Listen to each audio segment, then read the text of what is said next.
사랑하는 생명의 지체 여러분, 저와 여러분은 예수 그리스도의 지체입니다.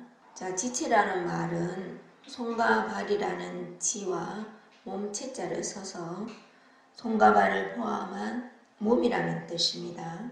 말 그대로 그리스도의 몸인 저와 여러분입니다. 주님은 당신의 피로 저와 여러분을 사셔서 당신의 몸으로 붙여놓으셨습니다.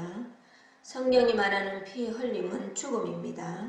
저와 여러분을 그리스도의 몸으로 붙여놓으시려고 주님은 자신을 다 내어주신 겁니다. 그러나 우리는 예수를 믿으면서도 오랫동안 내가 그리스도의 몸이라는 의식을 제대로 가지지 못했습니다. 언제나 내 몸으로 인식하고 살았습니다. 나로 살았다는 뜻입니다. 저와 여러분의 영은 우리 주 예수 그리스도 안에 완전히 연합했고요. 이것은 어떠한 상황과 어떠한 처지와 어떠한 일이 있더라도 이는 훼손되지 않습니다. 그리고 우리의 자아의식 체계인 혼은 이미 그리스도의 의식을 가졌어요. 내가 예수 안에 누구인지를 분명히 알았습니다.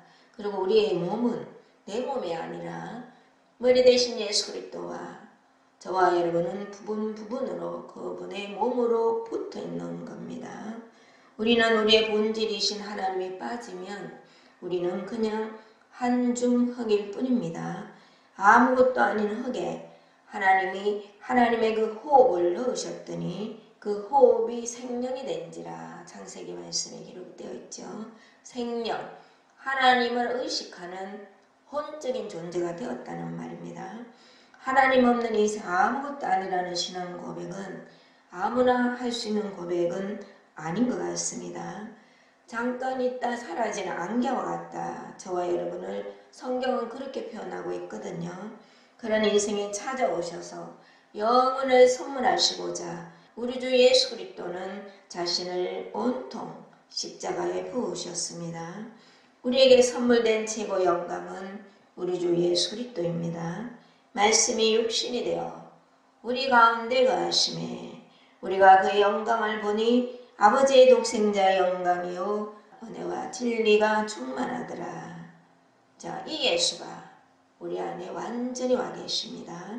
아버지의 독생자의 영광이에요. 그리고 자세히 보니 하나님이세요. 은혜와 진리가 충만한데 우리 안에 완전히 와 계시더라는 겁니다. 자, 오늘 주신 생명의 말씀은 마가복음 10장입니다. 우리가 문자로 보고 표피적으로 보면요. 1차적으로는 우리 일상의 윤리와 도덕을 가르쳐 주시는 말씀으로만 보입니다.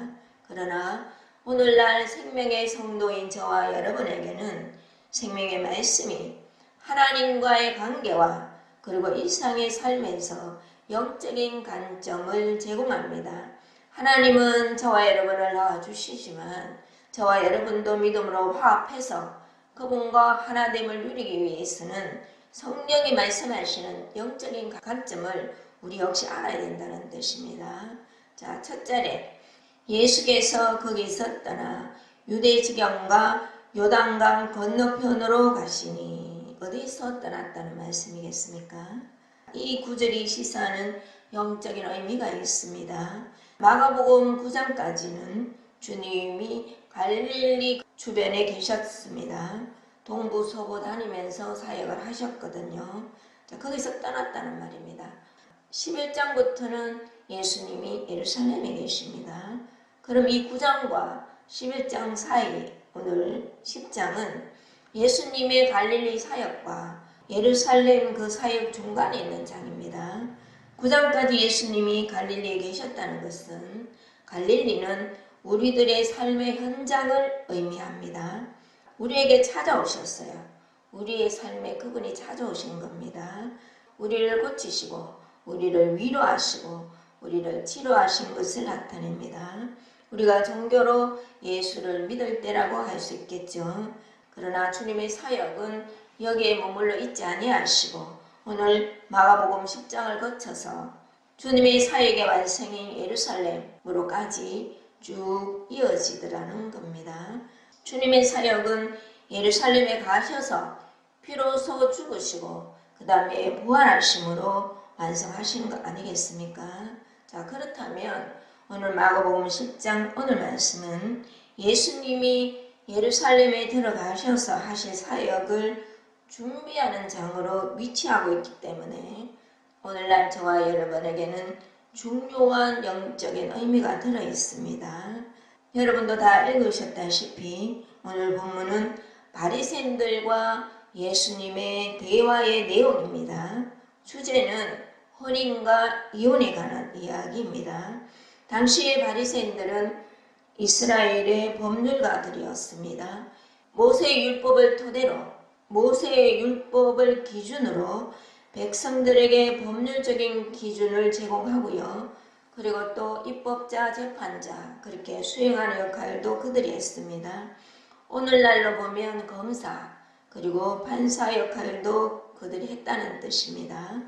바리새인들은 가정생활, 사회생활, 일상생활의 문제와 사건을 백성들에게 법률적인 관점을 제공하고 또 지킬 것을 그들은 요구를 하였습니다. 그리고 이혼 정서도 발급을 해 주었더라는 겁니다. 바리새인들은 이혼 정서를 써주고요. 돈을 받았습니다. 사람들이 행복해지기를 원해서 써준 것이 아닙니다. 율법을 적용해서 사람들의 잘못을 지적하고 그 다음에 드러내어 판단하는 것을 기준을 마련해 주었습니다. 그리고 이혼 정서를 써주고 돈을 받았기 때문에 이혼 정서를 많이 써주면 써줄수록 경제적인 이혼을 그들은 취하게 되었더라는 겁니다. 이거는 하나님께서 율법을 주신 내용하고는 아무런 상관이 없는 겁니다. 성경은 바리새인들을 돈을 사랑하는 자로 판단을 하고 있습니다. 성경을 한번 보십시다. 2절에 보면 바리새인들이 예수님께 질문을 합니다. 질문을 하는 전제가 시험하여로 시작을 하고 있죠. 시험하기 위하여. 예수가 지금 뭐라고 하나? 책 잡기 위하여 그들은 질문을 합니다.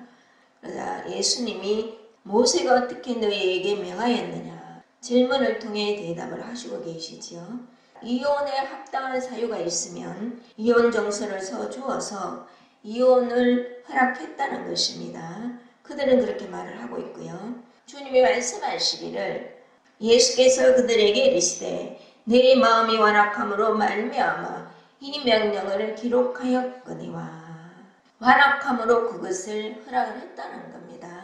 그리고 주님이 하시는 말씀이 6절부터 9절 말씀 아니겠습니까? 이것이 하나님의 뜻이에요. 우리가 떠나기를 원했고 하나님은 그것을 허락한 것뿐이지 하나님의 뜻은 그것이 아니라는 겁니다. 창조 때로부터 사람을 남자와 여자로 지으셨으니 이러므로 사람이 그 부모를 떠나서 그들이 한 몸이 될지니라.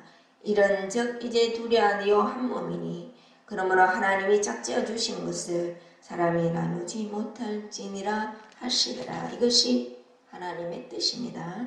무슨 말씀이겠습니까? 주님은 이 말씀을 왜 예루살렘으로 가는 길에서 제자들에게 그리고 질문하는 그 바리새인들을 향하여 말씀을 하셨겠습니까? 자, 이혼과 혼인이 생명의 신앙인 저와 여러분에게 주는 관점은 무엇이겠습니까? 성경의 모든 말씀은 1차적으로는 우리의 삶에 대한 말씀인 듯합니다. 그러나 궁극적으로는 영적으로는 그리스도와 나의 이야기입니다. 그렇다면 이혼도 혼인도 나와 예수 그리스도의 이야기인 것입니다.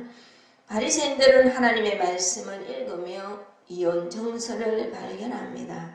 다른 말로 모세의 글은 한면으로 우리에게 이혼 정서를 가르쳐주는 글입니다. 이혼 정서를 보는 시각이 바리새인들의 시각입니다. 똑같이 성경을 보는데 그들은 그렇게 보는 겁니다. 우리가 성경을 읽을 때 하나님과 우리를 분리시키는 책으로 읽는다면 그것이 바로 우리가 성경을 이혼 정서로 읽는 것입니다. 그런데 여러분 이것은 잘못 읽는 것은 아닙니다. 왜냐하면 모세가 그렇게 명하였기 때문입니다.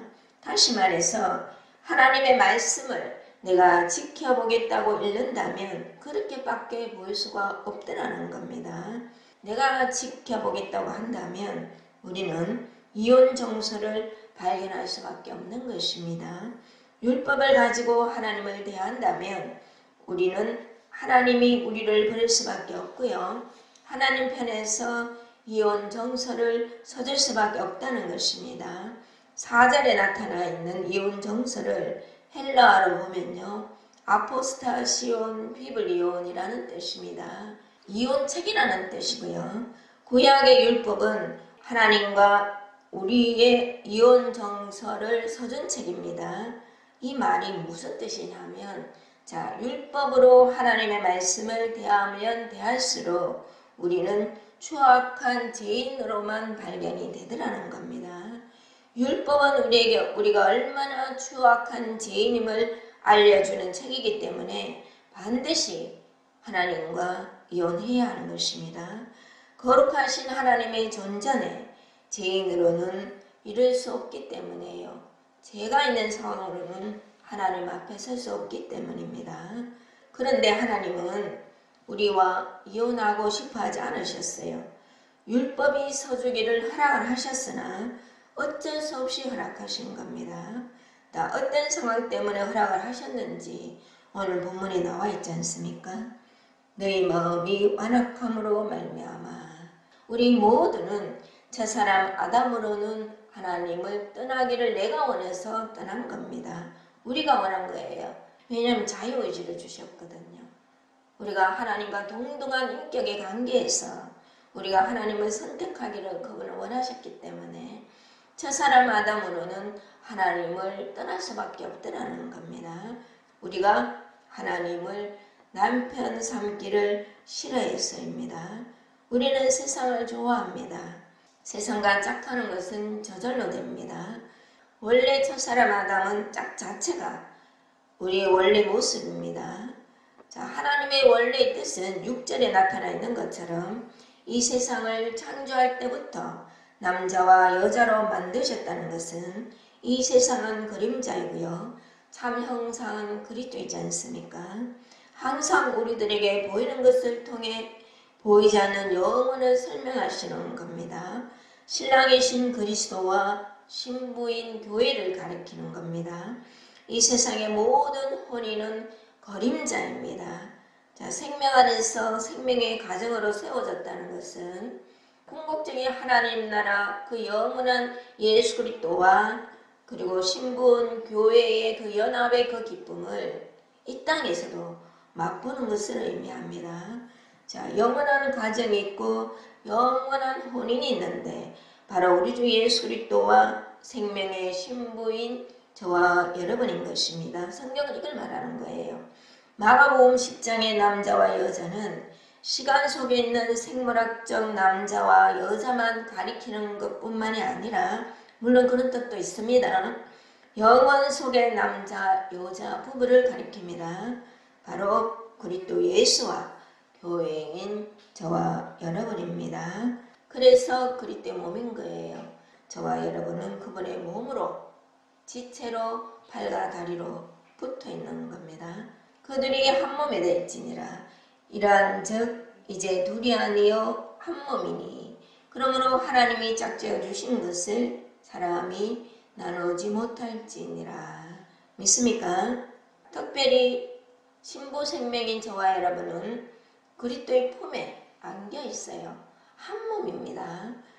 더욱더 그리스도 의식으로 믿으시는 여러분이 되십시다. 이사야서 54장 5절. 이는 너를 지으신 이가 내 남편이시라. 그의 이름은 만군의 여호와시며 내 구속자는 이스라엘의 거룩한 이시라. 그는 온 땅의 하나님이라 일컬음을 받으실 것이라. 원래 하나님께서 택하신 백성들의 남편이었습니다. 우리가 원해서 하나님 떠나기를 원해서 멀리 떠난 우리를 다시 되찾으셔서 한 몸을 이루시기 위하여 우리 주 예수 그리스도는 십자가에서 그 죽음을 통하여 우리를 자신의 몸으로 붙여놓으신 겁니다. 하나님이 우리의 남편입니다.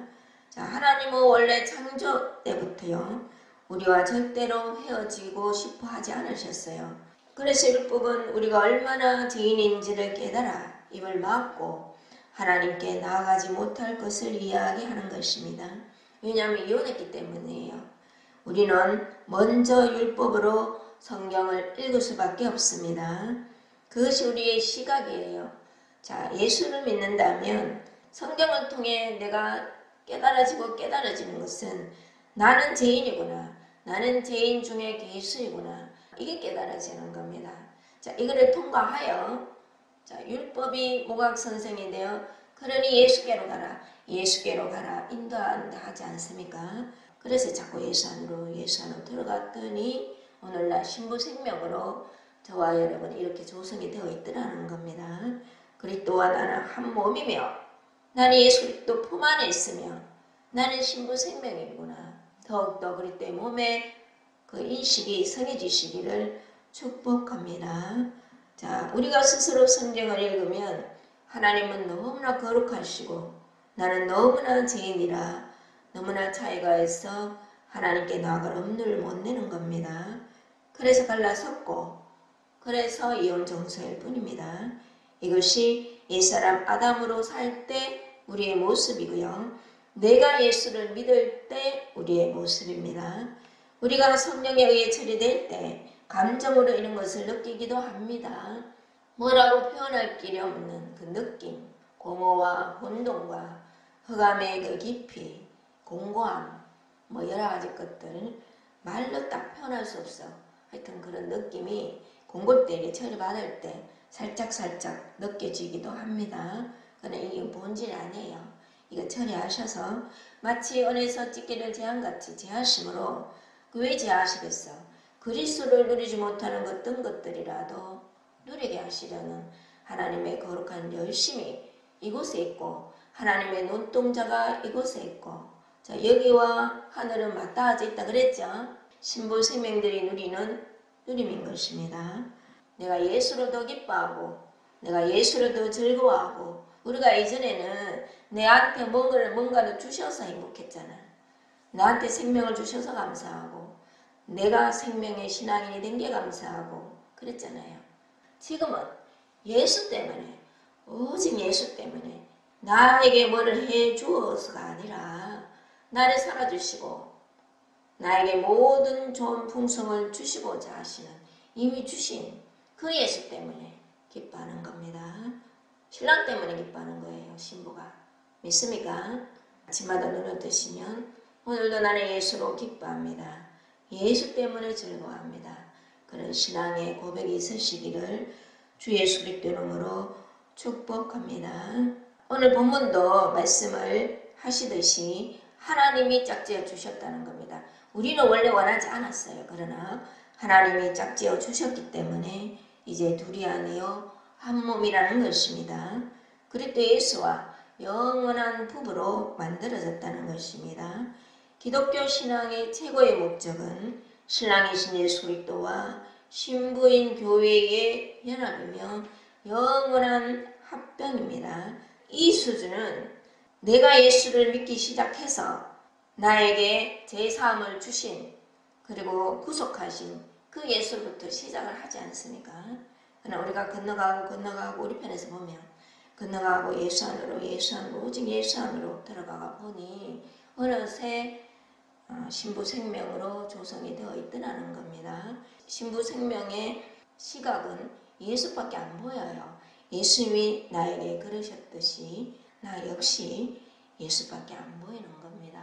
나는 그렇지 않은 것 같은데요. 하더라도 그것조차 주님이 다 처리하셔서 반드시 머리 대신 예수 그리스도와 그리고 몸된 저와 여러분을 그분의 몸으로 붙여놓으셨기 때문에 그분이 완전히 생명의 책임을 져주시는 겁니다. 그런 존재로 이미 저와 여러분을 창세전에 택정하셨어요. 이런 놀라운 다른 차원의 누림이 있을 줄 알았습니까, 여러분? 몰랐거든요. 우리 편에서는 건너가느라 죽음의 능귀움도 처리됨도 겪은 듯 하나 붙어 있었고 또 건너가다 보니까 지금 이 시점에 있는 거예요. 이 시점에서 보니까 이제 하나님의 그 거룩한 열심이 보이더라는 겁니다.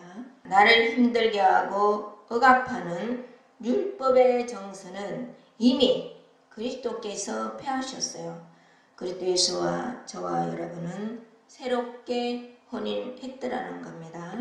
그래서 우리는 그리스도의 지체이며 그분의 손과 발, 그분의 몸이라는 뜻이에요. 그것이 저와 여러분의 본질이며 진정한 정체성인 것입니다. 더욱더 이 몸의 인식, 몸의 의식이 성해지시기를 축복합니다. 자, 그분의 피로 우리를 사셨기 때문이고요. 그래서 온전히 그분 편에서 책임을 지시는 것입니다. 우리는 직분은 다를 수 있어요. 직분은 저는 목사이고 여러분은 뭐 집사이고 뭐 여러 가지 직분을 다양하게 가지고 있고 다를 수 있으나 주님의 몸은 같아요. 주님의 몸으로 하나 되어 있습니다. 발에 상처가 생기면 온몸으로 느껴지고요. 손이 아파도 손 따로 발 따로 몸 따로 그렇지 않지 않습니까? 손이 아파도 온몸으로 느껴지고 발가락 하나에 가시가 찔려도 온몸으로 그 고통이 전해집니다. 그게 몸인 거예요. 그리스도의 몸으로 하나 된 관계가 바로 저와 여러분입니다.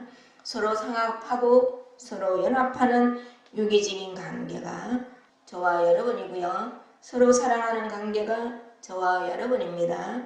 이 사랑은 주님의 사랑이 책임을 져주십니다. 자, 9절에 보면 하나님이 짝지어 주신 것을 사람이 나누지 못할지니라 주님이 선언을 해버리시지 않습니까? 저와 여러분은 바리새인이 아니에요. 바리새인은 얼마나 예수를 무시하고 이혼 정서를 어떻게 설명하는지 시험하려고 나왔지만 저와 여러분은 바리새인들이 아니라 이미 끝났습니다. 불의한 재판장도 끝났어요. 혼인 이야기 다음에 아이들 이야기가 나옵니다. 그 이야기가 나온다는 것은 신부와 신랑을 통해 새 생명이 탄생이 되지 않습니까? 자, 새 생명은 교회를 통해서 나타나는 겁니다. 교회를 통해 잉태가 되고 탄생이 되는 겁니다. 그분이 다 하시는 거예요. 우리 역시 그분 안에서 연합되기를 소망하시고 내 안에 찾아오셔서 생명의 믿음을 내신 그분이 생명의 진보와 생명의 목적을 이루어 드릴 수 있도록 매일매일을 나를 내어드리는 저와 여러분이 되시기를 축복합니다. 교회와 그리스도의 연합으로 새 생명이 탄생이 되는 것입니다. 이 좋은 예수를 영원한 생명을 그리고 전하고 싶다는 생각은 저도 여러분도 있으실 겁니다. 여러분이 나를 통해 생명의 믿음으로 생명의 목적이 반드시 이루어질 것이라는 그 하나의 관점으로 보는 그리고 주님의 일을 하는 여러분이 되시기를 축복합니다. 혼인한 사람들은 모든 재산이 공유가 됩니다. 그리고 슬픈 일이든 기쁜 일이든 함께입니다. 우리의 인식은 타고난 나는 선악의 구조로 보는 것이 한쪽에 있어요. 좋고 나쁘고 기쁘고 슬프고 이렇게 인식이 되지만 이런 생명의 신앙은 다른 차원이에요. 거기는 선만 있습니다. 하나님의 가장 기뻐하시고 가장 선하시고 가장 온전하신 뜻만 거기에 있는 거예요. 여기에서 주님을 찾는 것이 아니라 이건 한 면에 있어서 내가 아닌 겁니다, 여러분. 그러나 내가 붙잡으면 내가 되는 거예요. 이미 생명의 신앙인 저와 여러분은 여기에 있다니까. 여기에 주 안에는 속된 것이 있을 수가 없고요. 주 안에서는 다른 차원의 누림만 있는 겁니다. 하늘을 누리는 저와 여러분인 겁니다. 그리스도 예수의 생명의 풍성은 신부인 우리들에게 누려지게 되어 있습니다. 이것이 생명의 신앙인 저와 여러분이 누리는 그리스도의 몸의 인식인 거예요. 보존하시고 이 생명이 점점 커질 수 있도록 믿음의 바른 반응은 여러분이 하셔야 합니다. 로마서 7장 4절 한번 보십시다. 그러므로 내 형제들아 너희도 그리스도의 몸으로 말미암아 율법에 대하여 죽임을 당하였으니 끝났다 그러죠. 이는 다른이 곧 죽은 자 가운데서 살아나신 이에게 가서 우리가 하나님을 위하여 열매를 맺게 하려 함이라. 내 생각, 내 감정, 내가 아닙니다. 오직 이 말씀 안에 여러분이 있는 겁니다. 그리스도의 몸이 율법에 대하여 죽음을 내는 것이고요. 저와 여러분은 이미 예수 안에 온전한 나로 그리스도의 의식을 가진 자 아니겠습니까? 이 시간 믿음으로 취하셔서 내가 사는 것이 아니라 그리스도가 나를 살아주시고 나 역시 그분 안에 있는 그 믿음을 소유했음을 더욱더 믿으시기를 주 예수 그리스도 이름으로 축복합니다. 다시 마가복음 들어오셔서 11절 12절 누구든지 그 아내를 버리고 다른 데 장가드는 자는 본처에게 간음을 행하며 또 아내가 남편을 버리고 다른 데로 시집가면 간음을 행함이니라. 이 말씀은 우리를 택하셔서 당신의 몸으로 정하셨기 때문에 결코 버리지 않는다는 말씀입니다.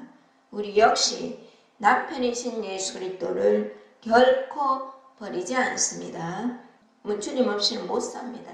단 한순간도 못 살아요. 이 세상 부귀 영화, 부귀 공명을 다 준다 해도요. 주님 없이는 단 한순간도 살 이유도 목적도 가치도 없다는 고백이 이미 저와 여러분에게 있습니다. 주님 없는 인생은 혼돈과 공허와 흑암의 깊음을 느낄 뿐이고요. 타고난 나로 살면 불의한 재판장으로서 번거로움의 고통을 느끼며 살 수밖에 없다는 것을 알고 있기 때문입니다. 다 주님의 거룩한 열심입니다. 다루시고 저와 여러분에게 찾아오셔서 처리해 주셨습니다. 주님이 재창조하셔서입니다. 성경의 모든 책은 궁극적으로 주님과 우리의 거룩한 합병, 혼인에 있습니다. 생명의 신앙만이 누려지는 것입니다. 우리는 그리스도의 몸이고요. 신부 생명이라 생명을 낳는 해산의 수고도 겪습니다. 그분의 몸이고 신부 생명이기 때문에 생명이 나아지는 그 해산의 수고를 겪는 겁니다. 갈라디아서 4장 19절 한번 보십시다. 세상이 나를 핍박하거나 세상이 나를 어렵게 할 때 그걸 이상히 여기지 마세요. 당연한 겁니다. 나의 자녀들아 너희 속에 그리스도의 형상을 이루기까지 다시 너희를 위하여 해산하는 수고를 하노니. 자, 신앙이 어린 사람을 위하여 사도 바울은 해산하는 수고를 그들이 그리스도 형상이 이루어지기까지 하더라는 겁니다. 예수 안에서 온전히 하나 된 사도 바울은 그들을 향하여 나의 자녀들아 하고 있지 않습니까? 타고난 자신의 그 인식은 없는 거예요. 오직 예수 안에 하나 된 자신으로 말하고 있는 겁니다. 자, 고린도후서 4장 12절에도요. 그런즉 사망은 우리 안에서 역사하고 생명은 너희 안에서 역사하느니라.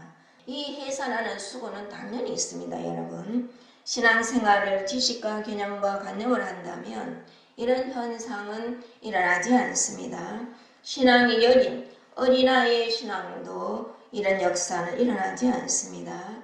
기독교는 종교가 아니라 생명입니다. 생명은 생명을 낳게 되어 있습니다. 은혜를 누리고 생명을 누리면 한면에 생명을 낳는 수고가 있으나 이건 절대로 어렵거나 힘들거나 고통스럽거나 그렇지 않아요. 애기 엄마가 해산의 수고는 잠깐이지만 그 아이 난 기쁨을 기대하면서 그 과정을 겪지 않습니까? 누가 이 아이를 보지 않기 위하여 나는 아기를 낳지 않을래 하는 임산부가 어디 있겠습니까? 내가 기쁨으로 그 일을 자원하는 심령으로 물론 해산시킬 때 아파요. 아프나 당연히 기쁨으로 그 일을 할 수 있더라는 겁니다. 여러분의 분명한 정체성을 알아야 합니다. 내가 예수 안에 온전하고 내가 당신의 거룩한 신부 생명으로서 생명을 낳는 그 해산의 수고는 당연히 해야 하는 거구나. 당연히 하는구나. 이것이 저와 여러분의 바른 정체성이에요. 이거를 제대로 모르면 내 생각, 육신의 인식, 내 감정, 내 상태 이거를 난 줄 알고 자꾸 붙잡아요. 여러분. 내가 아닙니다. 여러분. 한면에 있으나 지나가는 것이고 우리의 정체성은 이런 정체성이라는 사실을 언제나 얼마나 아름답겠습니까? 여러분. 하나님 보시기에 얼마나 얼마나 귀하겠어요.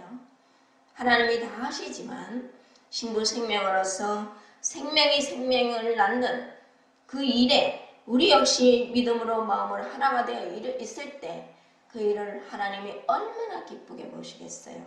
일어나셔서 춤을 주실 겁니다. 그 일을 안 하기 때문에 생명의 잉태가 없는 거예요. 우리는 그리스도와 한 몸이라는 영적인 인식이 더 성해지셔야 합니다. 나는 그리스도의 몸이구나. 그리스도의 손과 발이구나. 머리 대신 예수 그리스도가 다 책임을 지시는 거구나. 내 안에 이미 생명의 믿음이 있구나. 그분의 일을 하시겠구나.